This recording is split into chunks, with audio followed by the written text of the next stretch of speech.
Thank you so much for joining us today. My name is Denise Duffield. I am the Associate Director of Physicians for Social Responsibility, Los Angeles, and I'm back from the Brink, bringing communities together to abolish nuclear weapons.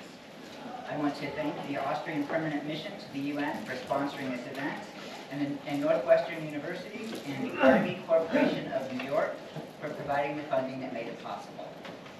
This event is about the role of cities in the promotion of nuclear disarmament, and that, of course, includes the role of mayors, city officials, campaigners, and community members. We are very grateful to have with us today the Secretary General of Mayors for Peace, Takehiro Kagawa, Mayor Belit Onay of Hannover, Germany, Mayor Malik of Rochester, New York, Alderwoman Hadden of Chicago, Illinois, and Francesco Vignarca, Campaigns Coordinator for the Italian Network for Peace and Disarmament. We are also delighted today to be joined by Mayor Nicole LaChappelle from Easthampton, Massachusetts. And I also want to offer a special welcome to Archbishop Wester, who is here. Welcome, Archbishop Wester, who's done so much to bring attention to the immorality and the injustice of nuclear weapons. We're thrilled to see many campaigners and grassroots activists in the room. Can I see a hand of the grassroots campaigners or activists? Thank you so much. You are what makes this work work.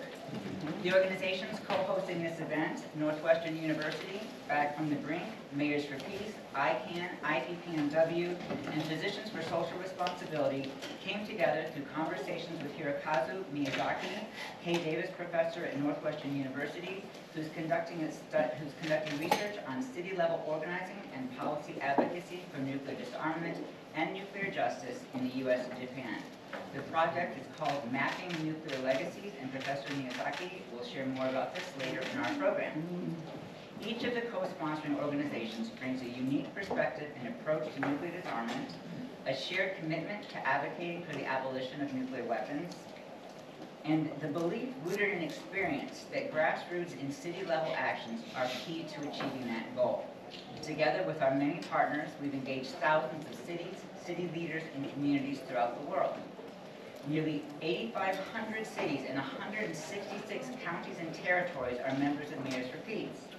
Over 80 U.S. municipalities, counties, and states have adopted Back from the Brink resolutions, including major cities such as Baltimore, Boston, Chicago, Los Angeles, Minneapolis, Tucson, Salt Lake City, and over 400 U.S. local and state officials have endorsed our campaign.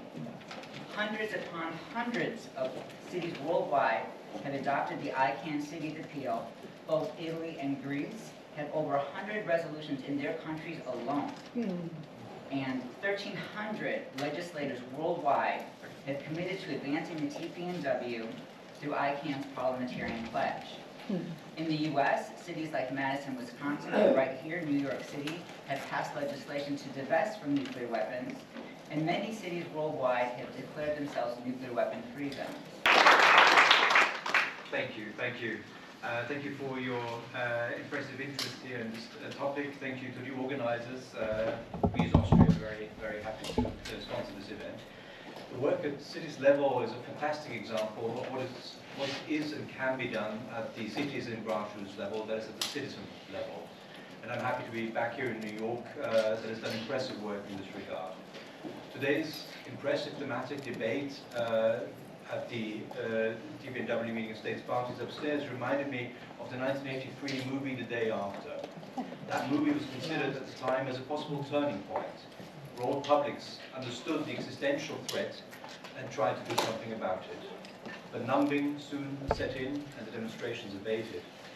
And today, few in our populations know about the continuing and in fact worsening risks they are all exposed to. And let's not forget that cities form some of the main targets of nuclear weapons, but the danger to cities and the populations goes much further. If you look at the data we now have in the public domain and new research, not at least from climate modeling, the consequences of nuclear war are cross-border, complex, cascading, and longer lasting than previously understood. The effects of even a so-called smaller scale nuclear exchange in one part of the world would have catastrophic effects all around the globe, causing nuclear winter and catastrophic famine. The magnitude of these consequences means that we need to eliminate even the smallest risk of their occurrence. Some risks of this magnitude are harder to address, such as climate change, but nuclear disarmament, in fact, is much easier. We know what we need to do to eliminate nuclear weapons. But for that, we need political will. And central to generating political will is the question of who consented to being threatened with these catastrophic consequences on a daily basis. Today we have this additional public knowledge at our disposal. With the current tensions, the fragility of the theory of nuclear deterrence has come into sharp focus again. And we have new tools such as Annie Jacobson's impressive new book, soon to be a film, which may lay the ground for another day after rallying point. So I'm grateful for all the work that is done to empower populations on these existential questions, to connect communities internationally, and to make progress towards nuclear elimination one weapon at a time. And with that, I look forward to your presentations, and thank you again for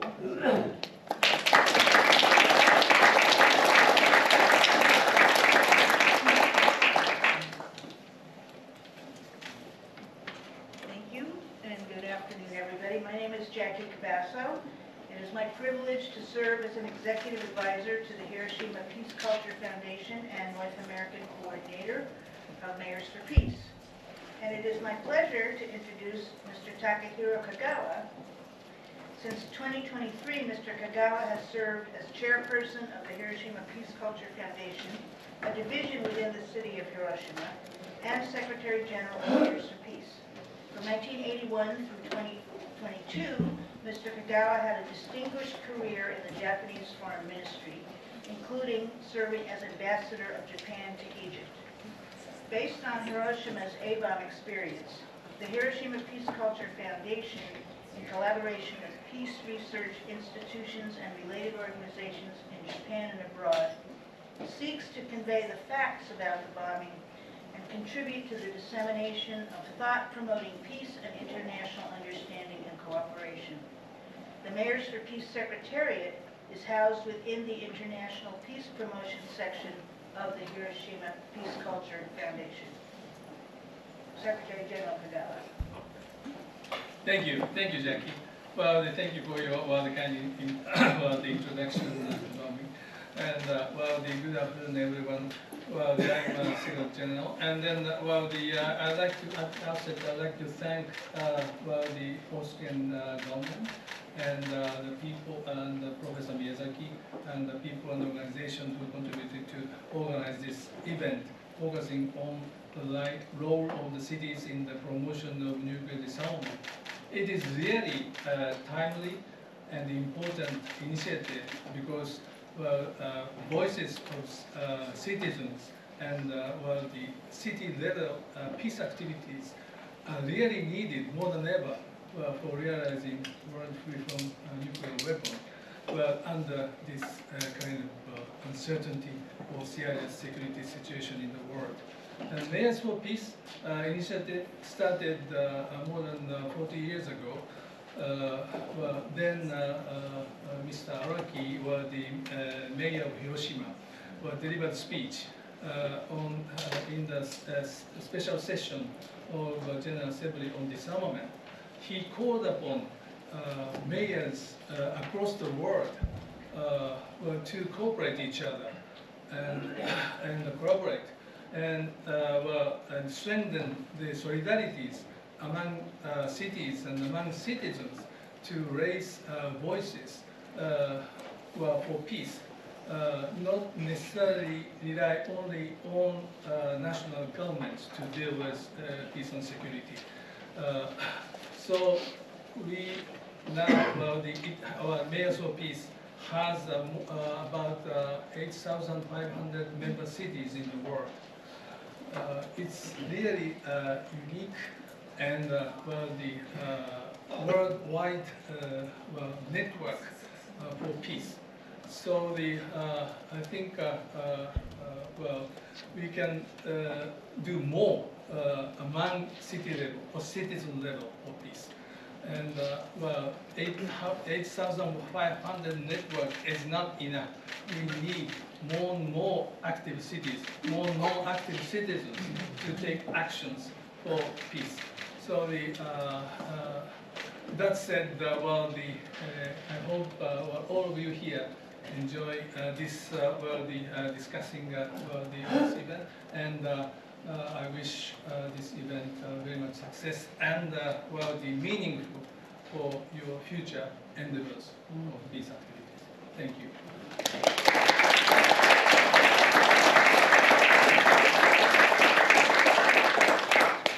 Thank you, Mr. Kagawa, and good afternoon, everyone. I'm so grateful to be here with you all, and I also like to thank the Permanent Mission of Austria for sponsoring this event, and also thank everyone in this team, friends and collaborators from ICANN, IPPNW, ESR, and Brink, and Mayors for Peace. Thank you. My name is Hirokazu Miyazaki, and I'm a professor of anthropology at Northwestern University. I also serve as a peace correspondent for the city of Nagasaki. I'm leading a research project funded by the Carnegie Corporation of New York, focused on the role of cities in the politics of nuclear weapons.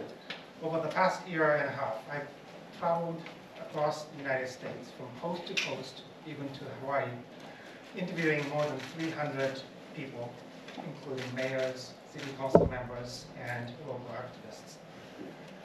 In the past 8 years, over 100 US cities have passed back from the Brink or ICANN cities appeal resolutions, or both. And also, many of these cities are members of Mayors for Peace. This raises two key questions. Why do these cities, local governments with no direct power over nuclear weapons policy, choose to act on this global issue? And why does it matter? At the start of this project, I wanted to understand how these city actions might influence national policy, national nuclear policy, and global security. But as I traveled, interviewed, and listened, I discovered something just as powerful and important. These local actions have powerful impacts at the community level, impacts essential to the work of building peace. Let me share a story. Last year in Portland, Oregon, I met Kelly Campbell, a veteran peace and environmental justice activist. As the executive director of Oregon Physicians for Social Responsibility, Kelly helped organize campaigns to pass resolutions supporting the TPNW, not only in Portland, but also in other Oregon cities and even at the state legislature. These resolutions specifically mention the harmful nuclear reservation and its far-reaching environmental and health impacts. What struck me was how these resolutions were crafted. Kelly worked closely with a tribal nation member, a descendant of atomic bomb survivors, and other affected community members. Together with peace activists and city council members, they ensured that language was inclusive and accurate. For Kelly, this wasn't just about passing a resolution. It was about building relationships, elevating unheard voices, and ensuring that indigenous communities, communities of color, and downwinders, those most impacted by nuclear weapons development, were at the center of the conversation. At hearings, those directly affected spoke first, before veteran anti-nuclear activists. That intentional centering of lived experiences makes these symbolic actions much more powerful than they might seem at first glance. Because here's the reality. Even in cities with strong peace activism, many people still don't fully understand America's nuclear legacy, or how much it has disproportionately harmed communities of color and tribal nations. These resolutions and campaigns become opportunities to recognize that history, honor affected communities, and build the trust we need to create lasting peace. Nuclear weapons are the ultimate symbol of distrust, designed to destroy not just cities, but trust between nations. If we are to eliminate them, we must rebuild trust across communities, differences, and generations. That's what these local resolutions and grassroots actions are all about. They are part of the long, patient work building peace from the ground up.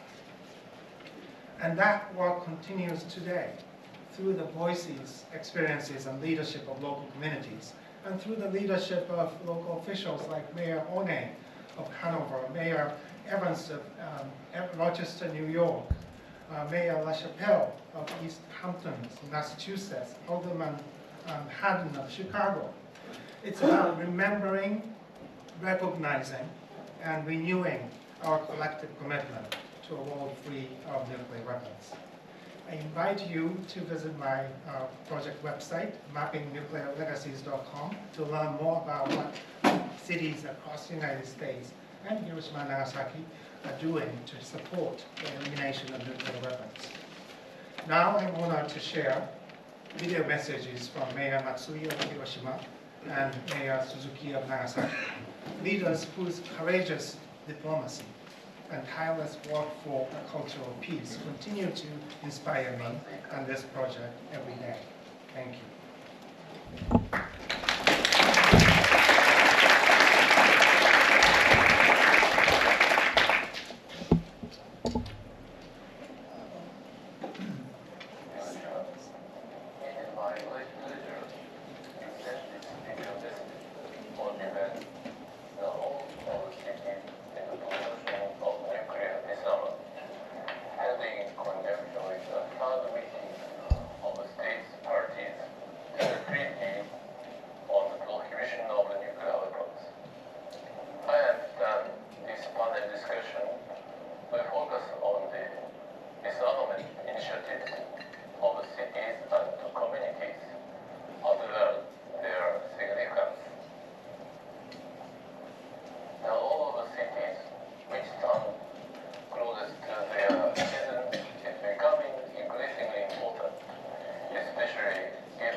them, I consider that expressing our desire as cities who are duty-bound to protect the lives and livelihood of our citizens to abolish nuclear weapons holds great significance.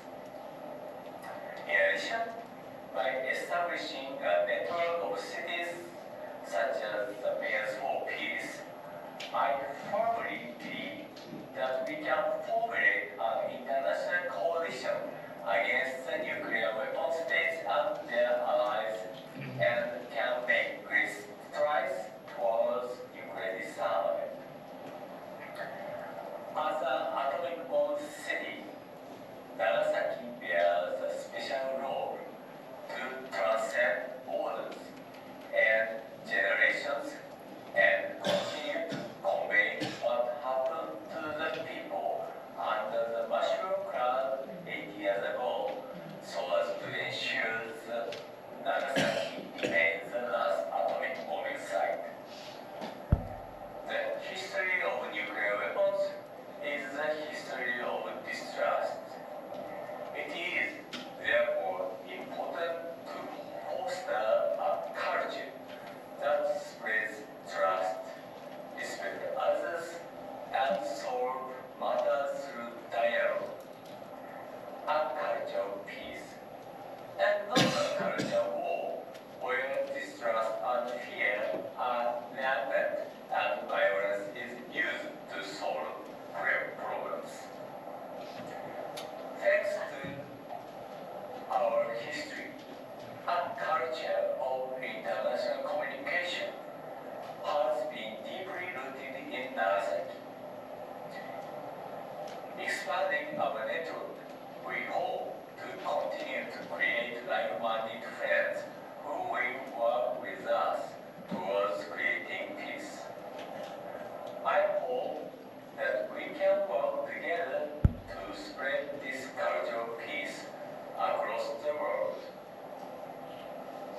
I would like to close my remarks by extending my best wishes for the success of this event and for the good health and continued success of everyone in attendance.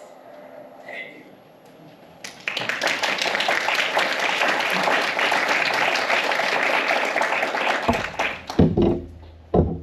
All right.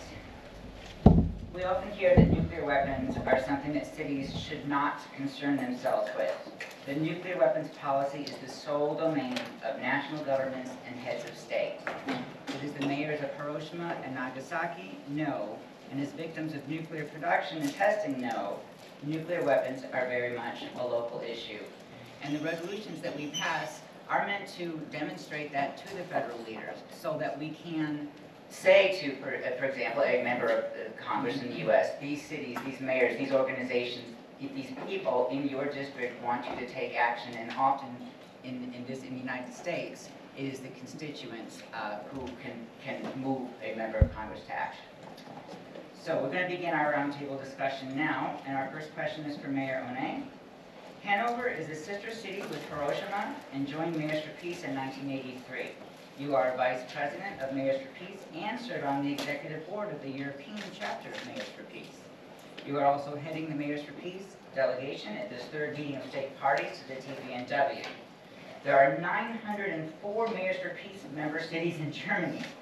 Through an initiative introduced in the city of Hanover each year on July 8th, the anniversary of the International Court of Justice's advisory opinion on the illegality of nuclear weapons under international law, German city halls display Mayors for Peace flags above their city halls. Last year, approximately 600 cities hosted this flag. What motivates you to do this work, and what impact has it had?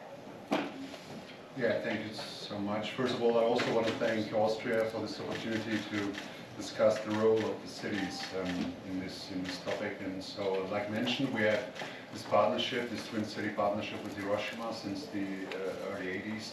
And since then, we are part of this network of Mayors for Peace. And since then, we are working on these kind of peace projects within our city and also within the network and international cooperation. That means in our city we are trying to create some kind of awareness among our citizens, to see the legacy of war we have also faced in our city. Hannover was totally destroyed during the Second World War, with a lot of different cities as well in Europe, but also in Germany. It is not comparable to what happened to Hiroshima or Nagasaki, but it shows us that this situation of war hits the cities first. It's the people in the cities, the infrastructure, and also Hannover had faced this history. So what we are trying to is creating visibility by this mentioned project of the Flag Day, where we can show the people, the citizens in our cities, that we are part of this network all over the globe. And we are at the opportunity to show media, for example, to create a situation where we can talk about that, about nuclear weapons, where we can talk about war and peace and the situation in our cities. Actually, like you mentioned, we have almost 900 members just in Germany within this network, and a lot of cities decided to become a member of the Mayors for Peace just after the war in Ukraine started. So the people are really moved and really touched by the situation of the refugees we are having from Ukraine. Thousands of people just in Hannover, for example, and all the other big cities and urban centers all over Europe and all over Germany as well. So that means we are now talking right now this week while we are sitting here in New York and Europe is a discussion, a heavy, very intense debate about the situation of nuclear weapons, about the nuclear shield. And as maybe you know, the German delegation is not taking part at the conference right now. So for us as a German city and the leading city in the European chapter, it is more important to be here and to show that we are still taking part of this idea, this vision, and want to work with our people in the cities on this idea of a nuclear-free world. Thank you so much.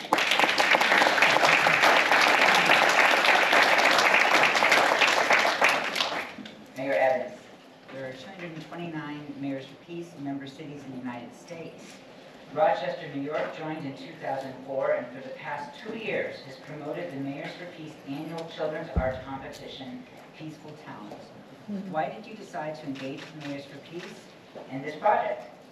Well, I think, first off, I think, Mark Twain, the famous American author, as many people know, he said, history doesn't repeat itself, but it can rhyme.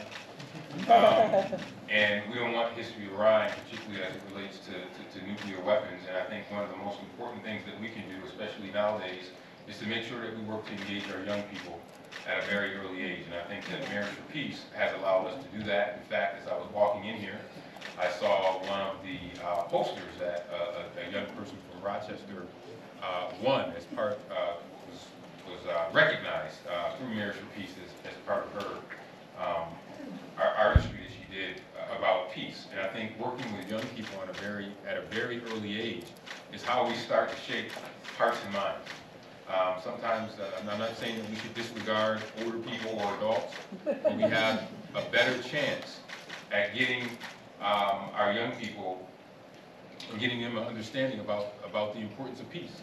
And I think that if we engage more people in talking about peace at a young age, being involved with peace at a young age as they become older, because young people are going to move from mere participants to decision makers at some point. And if they are decision makers in our cities across the world, that they would maybe think twice about nuclear weapons. They would maybe think twice about war. And that they would use the skills that they learn, mediation skills that they learn as young, artistry skills in which they are demonstrating what peace looks like to them. That they would think twice about engaging in violence or engaging in the destruction of things that we have seen. It also gives us an opportunity to educate them about history. There's another saying that says, of all of our greatest reward, history is our greatest teacher. So how could you not look at what happened in Hiroshima and Nagasaki? If a young person sees that, maybe that will stick with them and they will know that they too can grow up to speak out and speak against the use or having nuclear weapons in various countries. And that's why I think it's important.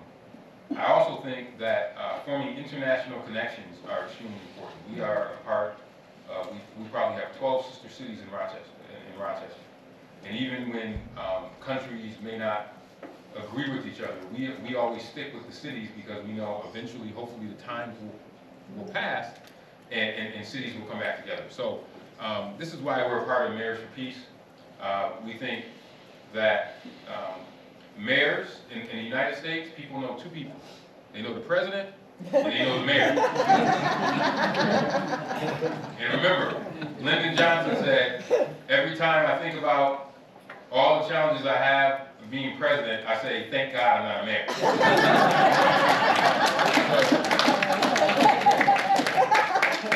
So all those challenges, all those things come to the mayor's doorstep, so we have the bully pulpit. So it's up to us to use the bully pulpit to speak out, speak against these issues. And Mayors for Peace, I think it provides us another vehicle to do that.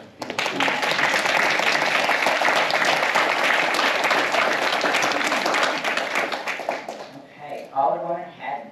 Chicago joined Mayors for Peace in 2008 and in 2021 adopted a Back from the Brink resolution urging the U.S. to lead negotiations for a multilateral agreement to eliminate their arsenals and embrace the TPNW, along with a number of other policies that could reduce the threat of nuclear war. How did this resolution come to be, and why did you support it? Thank you. I'll also be thank you to the government of Austria and of course to our host at Northwestern. So first, I'm going to answer, in Chicago, they know the president, the mayor, and their alderperson. And for those of you who don't know what an alderman is, we are city council members that Midwestern United States speak for city council members, and I am one of 50. In 2021, a few things were happening, but ultimately, I noted how many people had their hands in the air for people who are organizing, right? Organizing all over the world. Thank you for your work. It was an organizer like you, who happened to be a constituent of mine, who sent an email and said, hey, Alderwoman Hadden, there's some work that we'd like to do. They were with the Union of Concerned Scientists, and they were working with the Back to the Brink resolution, and I had never heard of it. So I was happy to take the meeting. And at the same time, I had been working with a youth council. So with a group of high school age students in my community, I had created a space for them during the time of the COVID-19 pandemic, when we were all fairly isolated and living virtually. And I wanted this panel this council of youth to be able to engage with me and give me advice and understand how policy is done through our legislative body in the city of Chicago. And learning about the resolution and what it aimed to do, as well as, Chicago's own history in the development of nuclear weapons and the impact that has had on the world. I thought this was a really good opportunity to engage our young people. And so similarly to you, Mayor, young people, the youth of my council were like sponges. They were eager to learn about this. They were eager to learn the history. And the resolution that we crafted not only talked about Chicago's unique role in the development of nuclear weapons, but also the financial impact. How much of our taxpayer dollars were going to the development and the storage of nuclear weapons. And for Chicagoans, that amount was $500 million annually.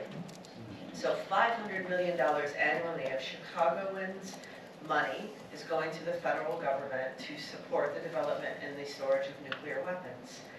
And we simply asked a question of constituents and my colleagues in city council, what would we do with this $500 million annually that could be more beneficial to our constituents? Selfishly, right? Selfishly. How would we spend the money otherwise? And shouldn't we do something different? And so it was a pleasure to work with the Back from the Brink resolution team and the Union of Concerned Scientists and my youth committee. To the young people, it was a no-brainer, right? It made sense to do this. It made sense to sign the treaty. It made sense to save our money, and it made sense to be better, more responsible actors on the global stage.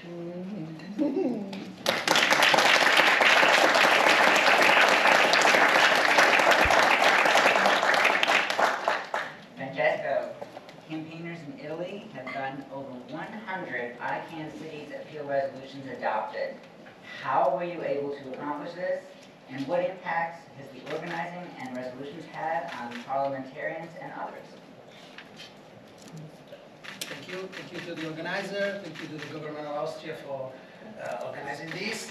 It's not easy for me to speak after these very important talks, but I'll try to use some names for helping me. Roma, Padova, Torino, Bari, Brescia, which is close to Gedi, the air base in which the nuclear weapons from the US are stationed. Just to name a few of Italian cities that are part of this. Maybe you recognize some names. And we expect soon Firenze and Milano. Beautiful cities that you can visit in Italy. And also smaller cities like Cervia, which is the lead city of Mayor for Peace. I think that Italy is just after Japan and Germany the third country for the numbers of Italian cities that are part of Mayors for Peace. So, in a way, like the Mayor of Hannover said before, we are representing our countries even if our governments are not here. But why we are able now to have 107, on the website is 105, I just received a couple of new cities appeals. Because there is a tradition of Italian cities to vote resolution, discuss on these kind of issues. And we could have even more because we started to getting this kind of resolution even before the cities appeal of ICANN. Just to push for the treaty, we had 350 resolutions. So now we are trying to get back at the same cities and to vote the cities appeal again. But why this happened? Because there's a big tradition of the fact that Italian cities want to talk also about foreign policy. Because they feel that, of course, it's up to the state, it's up to the parliament, to the government, but then we live in cities, so it's important for us. During the 60s, there was this mayor in Florence, Giorgio La Pira, that theorized the idea that even cities can do foreign policy. He traveled to Moscow during the Cold War. He traveled to Washington. And has been made venerable by Pope Francis, and you know how Pope Francis is in favor of nuclear disarmament. No? So it's a really good tradition because, as was said before, cities are the ultimate targets of nuclear weapons. I think that nuclear weapons are the first weapons in history that were designed not to target some very specific military or strategic post, but cities. No? When Stimson decided what city in Japan he had to bomb, it was a list of 12 cities, not like an airfield or an air base or something. So from the cities can really start this idea of having a nuclear-free world. This helped a lot us, because when we collected this resolution within the Italian Pensaci campaign, Italia think again about your position, with Rete Pace Disarmo and Senza Atomica, we were able, via this discussion, to raise awareness, to make people know that we in Italy are hosting nuclear weapons, because 80% of Italians in the polls says they don't want nuclear weapons and that they want Italy to join the TPNW, but only 50% of Italians know that we have some warheads in our territory. So that's fundamental. And fundamental because when we talk with people, they really can understand why it's important, our job, why nuclear weapons are...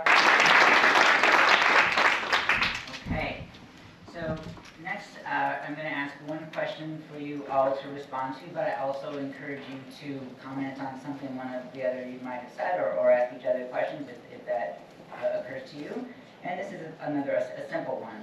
Why should city leaders and community members take action and engage on this issue?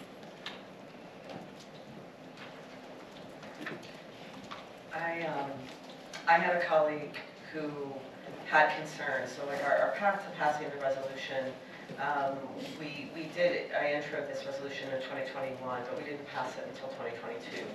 And one of the reasons was it became a little controversial because some colleagues asked just that. Why, well, we're just city council, this is the city of Chicago, why should we involve ourselves? And, you know, I love what you said, Francesco, about cities being the target of nuclear weapons. And I also come from a background, and I think we need to see more of this, of really thinking about the responsibility of citizens to speak more frequently and forcefully, I think, and to our elected representatives and decision makers. And, you know, that was in 2021. And here we are, you know, as a citizen of the United States, it is very challenging to be represented sometimes by governments that don't represent or serve the best interests of their constituents. And so making sure that we are elevating our voices, but as well, these resolutions and these actions raise awareness and I think bring education. Again, as some of my colleagues have said here, you can't make a decision or if you're not informed. So finding ways to inform the public, finding ways to lift our voices, and exercising our power, I think is a lot of what we'll have to do moving forward.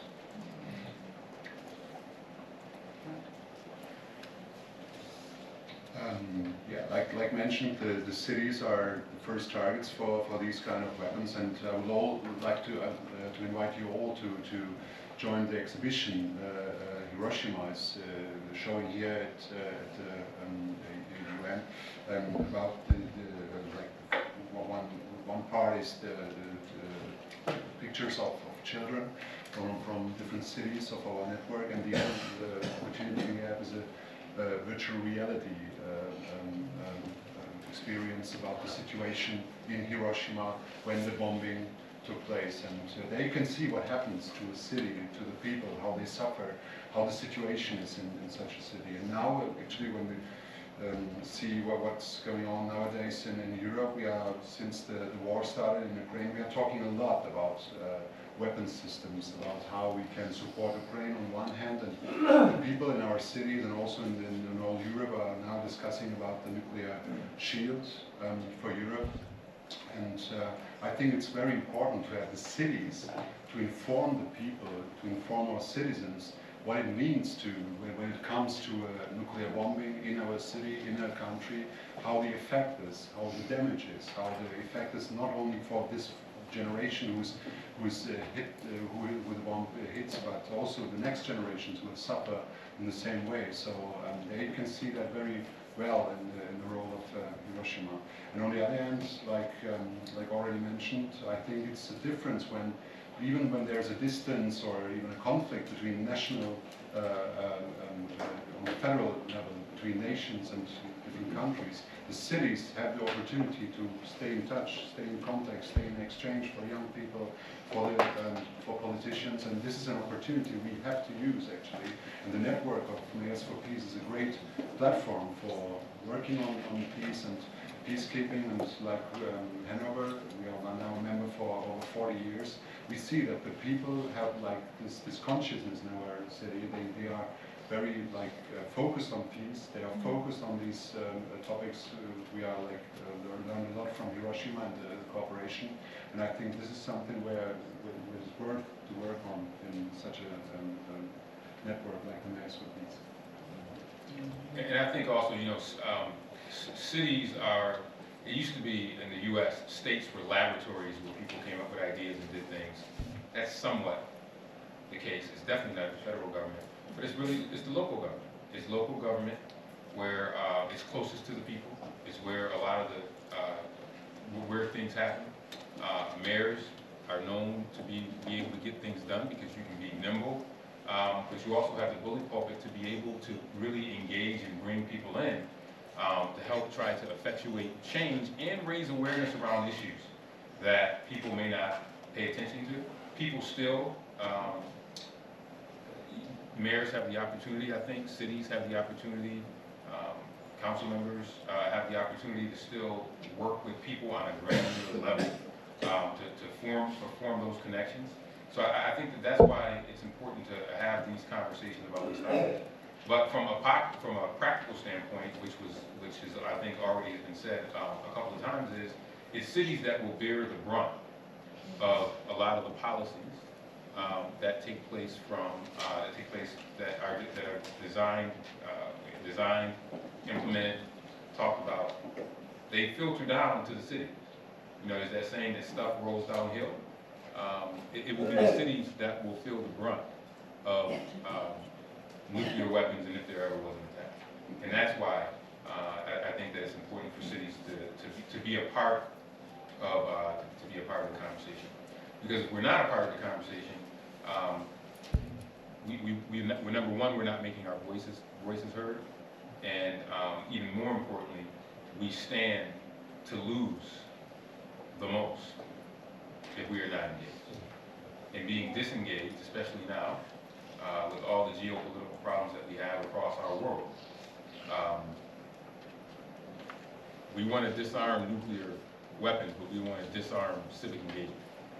And I think that is why cities have to be involved and part of these very important conversations. Mayor LaChappelle, can I call upon you to weigh in on the work that we're talking with city leaders? You push the button right there. I know Easthampton has been involved. Massachusetts itself as a state is a birthplace of much nuclear disarmament activism, and my parent organization, Position for Social Responsibility. What brings you here today, and why do you feel that mayors and cities should be engaged in nuclear disarmament? So a lot of my colleagues touched upon the things that brought Easthampton back into Mayors for Peace. We signed in to the organization in 2005, and then I was approached by some activists and constituents and say, look, this is very important, it's relevant. And what struck me in that meeting was for all mayors prepare, right? We have a plan for every city council, we have a plan for everything. There is no plan for a nuclear bomb. There is no reaction once it happens.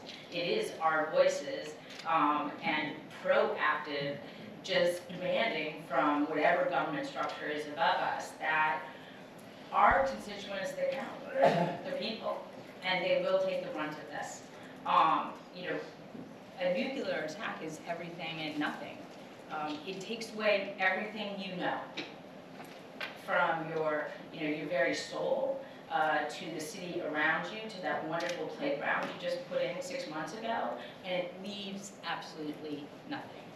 And trust, as my colleague mentioned, it's been a great way to build trust with so much disinformation on higher levels of government. We have built trust across generations in Easthampton around this very issue, going back in history, but also to show that the exact same thing will happen. And it's proactive conversation and building trust that really makes the difference. Thank you very much for allowing me to weigh in on that. I appreciate it.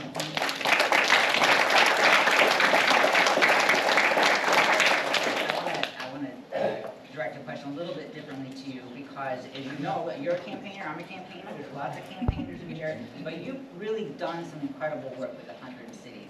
Do you have any suggestions or advice for the grassroots activists or the campaigners in this room who maybe haven't gotten quite so many cities involved, but want to and are engaged in the work right now? Do you have advice for all of us?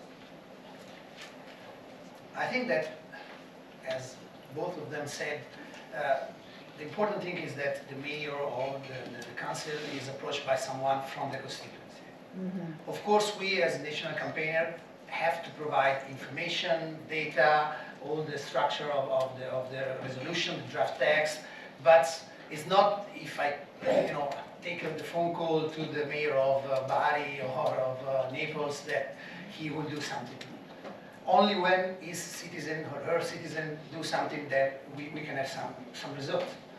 Of course, it's important to coordinate all of these efforts, but it's very interesting that sometimes we know about the resolution passed because it's in the news, in the local news. They even don't say to us, that some resolution is passed, because the local groups, the grassroots movements, they take this as their own responsibility in first person. So this is important. And one suggestion can be to make a little further step.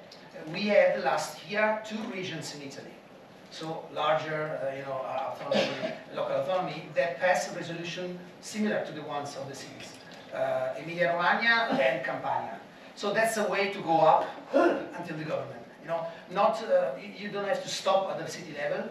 Maybe the cities within one specific region can also work themselves after they pass the resolution to make the regions or the federal states, of course it's different in every country, to do that. Lastly, I think it's important also the impact.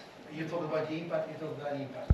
I don't know how it's in the US and Germany, but in Italy, the mayor is responsible by law of the public health.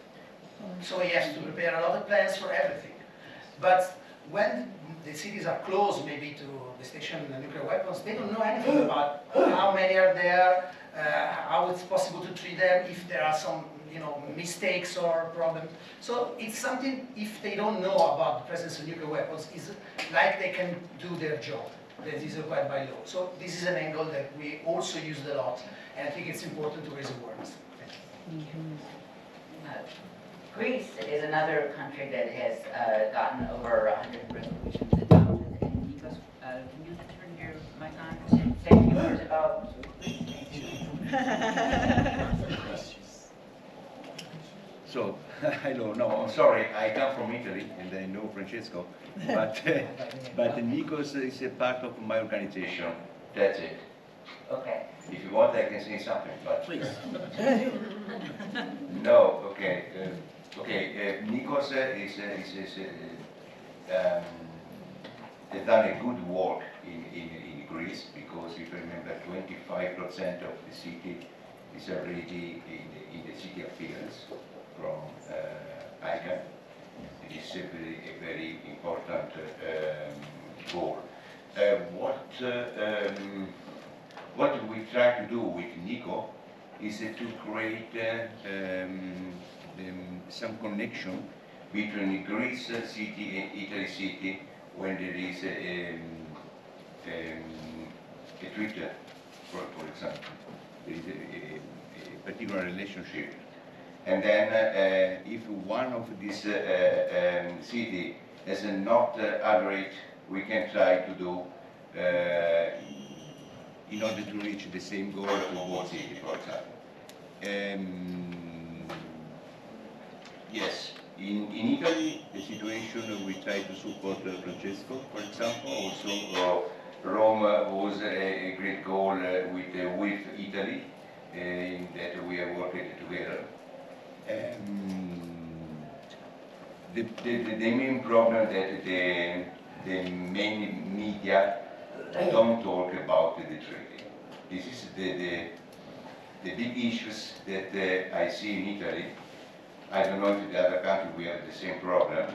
It's preferable don't speak about this treaty. The treaty doesn't exist.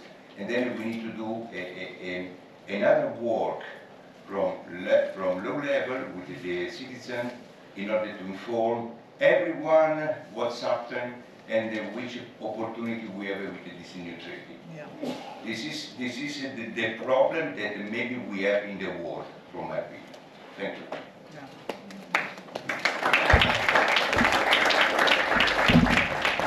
We do have time for a few questions from folks here gathered. Archbishop Wester, we would love for you to say a few words about the work that you're doing and any questions that you have for the city officials and leaders here gathered. Thank you very much. I'm very grateful for this opportunity, and also this conference has sharpened my own understanding of the importance of cities in this important work. And in New Mexico, we have two major cities, Santa Fe, which has Los Alamos Laboratories, and then Albuquerque, which has Sandia Laboratories. And Mayor Keller in Albuquerque actually, a couple years ago, sent with me to Nagasaki a letter commending Nagasaki's work in this regard. So I see a ray of hope there.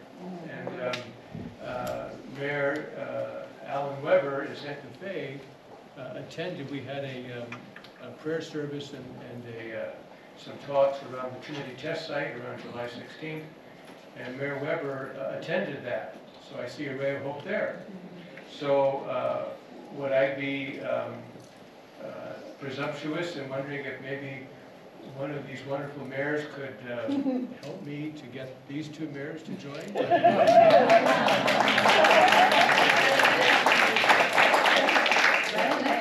So maybe I could write you or contact you or...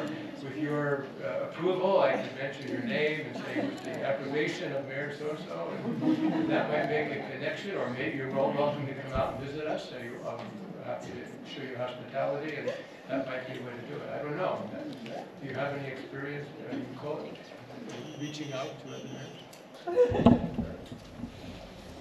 Yeah, first of all, thank you very much. I think that's very important to stay in touch, and we would love to support you in your work and find new allies, new partners here in the US especially. So, like mentioned, we have a lot of new cities who became member in Europe, in Germany, and I think so we have a good experience with like finding new partners and creating the same vision, common vision together. So it would be great to, maybe after the round table we can just share the contacts, and I would love to come to the different cities and also welcome you and your partners or other mayors in our city, and also with our partners in Hiroshima. I think we can check what kind of support we can organize for you.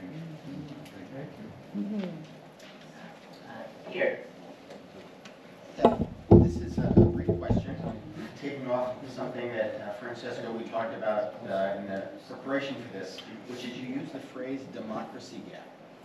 And I think we all, in our organizing efforts, are bumping up against that, and that's the premise of Back from the Brink, if you will, of bringing community pressure to bear, bringing the concerns of mayors and constituents to bear to try to affect higher level policymakers who want to wash their hands of this. They don't really want you to be talking to them about it. So I'd be curious on your thoughts on the democracy gap and how you are trying to address it in Italy, and others might speak to that as well. Well, this is something that we think about not only for nuclear weapons, but look at the raise of military expenditures, for instance. Governments keep saying that we have to defend democracy. So we have to arm ourselves, we have to have nuclear weapons to defend democracy.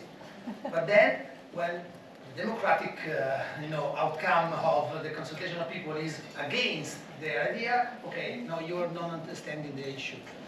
You are too naive to think about this kind of thing. So I think we have to stress this. You want us to pay. You want us to stick in a system that is also military and non-violent. For me, should be a different word. But then at least listen to us. If we are asking the government not to have nuclear weapons, and the vast majority doesn't want nuclear weapons, then set up the plan, join the TPNW, and make this democracy gap disappear.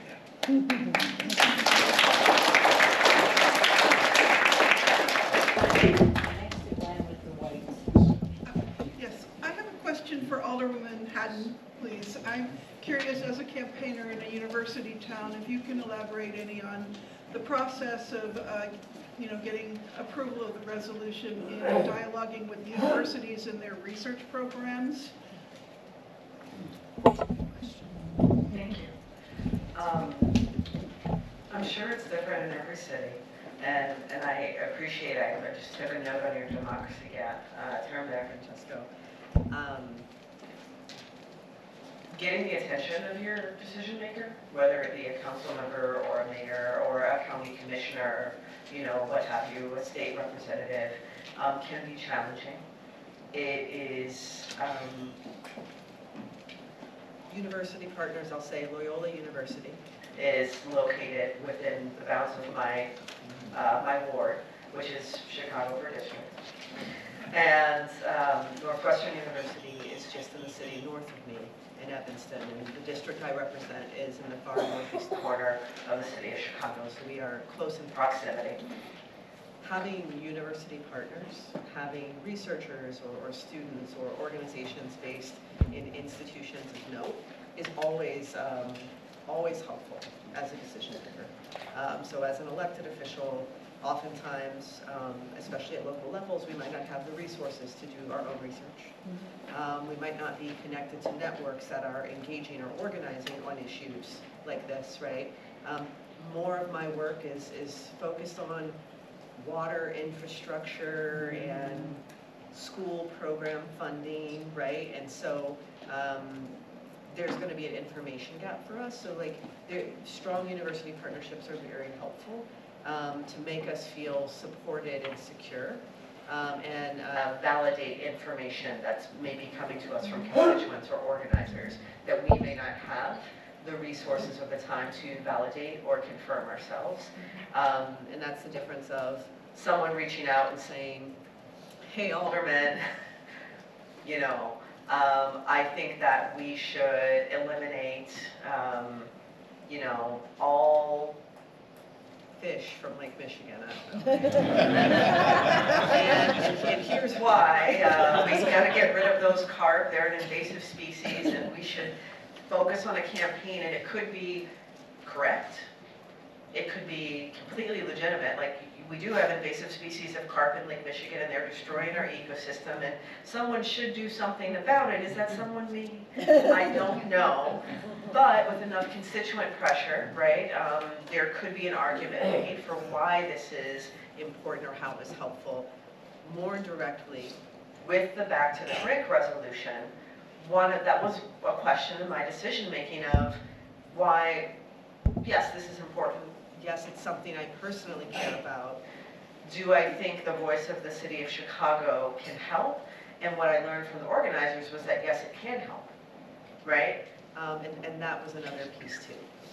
That's all. And it occurred to me that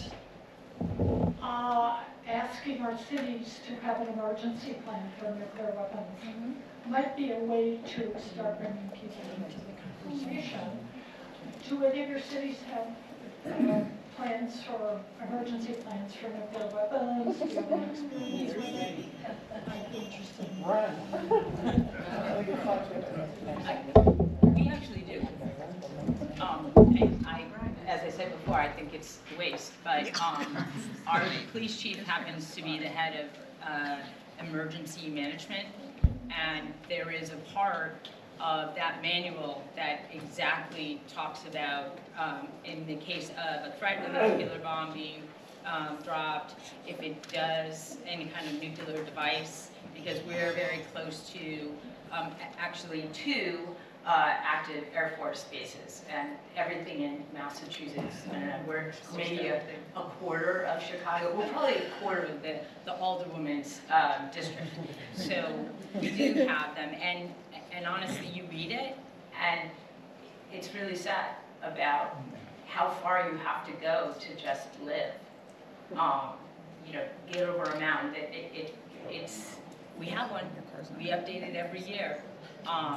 But you need to find a vehicle or some way to get, I think, at least 50 miles away to increase your chances of living more than 4 months. But we have one. all right, yeah, a hand over there, dark shirt, glasses. I'm a nurse, and I was working at the University of Michigan in emergency. We have a planned contingency for emergency, and that would be good to link university, hospital, with especially using the Red Cross, also a resolution to do this kind of thing. Thank you. Okay, we have time for, I think, one more.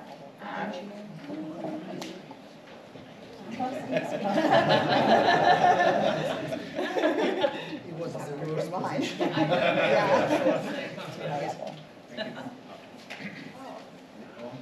No. It's on. Yes. Yeah. Okay.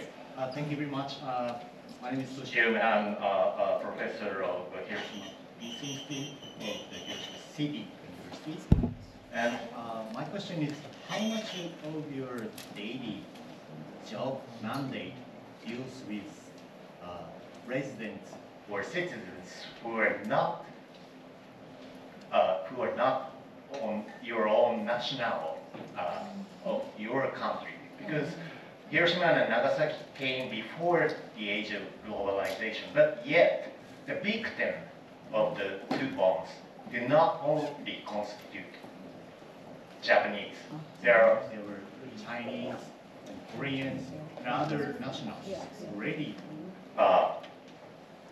were among the victims.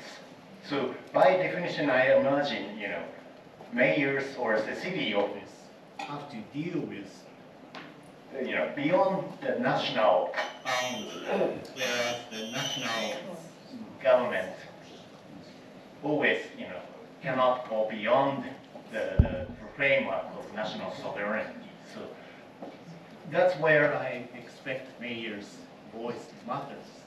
And do you have a comment on that? Yeah, actually, maybe to answer also your question, we don't have an emergency plan right now. So we had some during the Cold War in the 80s, and they are all old. We don't have any bunker facilities in our city anymore. They are all gone during the last 20, 25 years. And now, after this war in Ukraine, we start again to make different emergency plans about the infrastructure, about saving people, about the hospitals, what to do when we have attacks on the on the IT, or when there is a bombing in our city or whatever.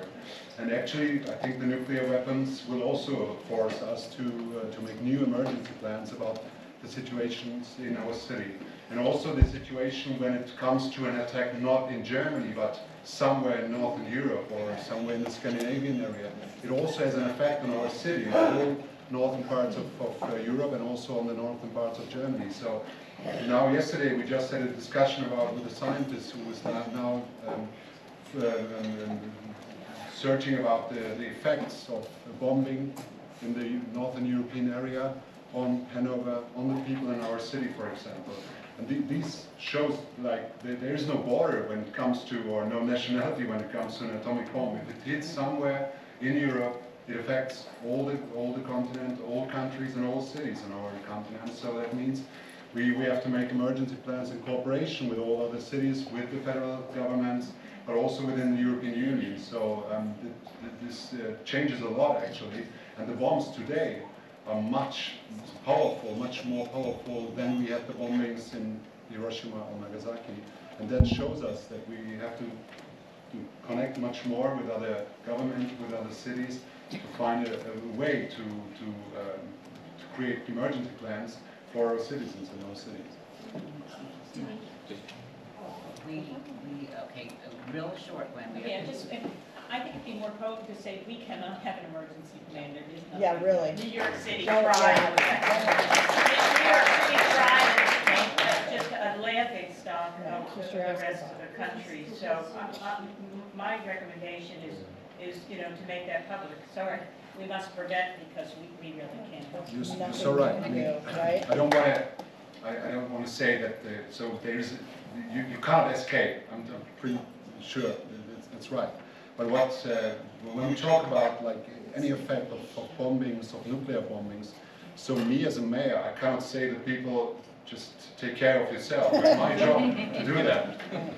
So that's not part of my job. So what we have to do is, if there is somewhere a bombing in our city or somewhere else, we have to support our people, and we have to cooperate with the people in these cities to help them to try our best to support. So that's what I'm talking about. When we talk about emergency plans, when it comes to nuclear weapons, you're totally right. There's no escape, but I think there's still a way to cooperate and to support cities who suffer this situation. Thank you, everyone. We're going to have to close out here and move out of this room in about an hour. We're going to have a reception at the Church Center. We'll have time for more engagement there, more questions. We'll have a little bit more appropriate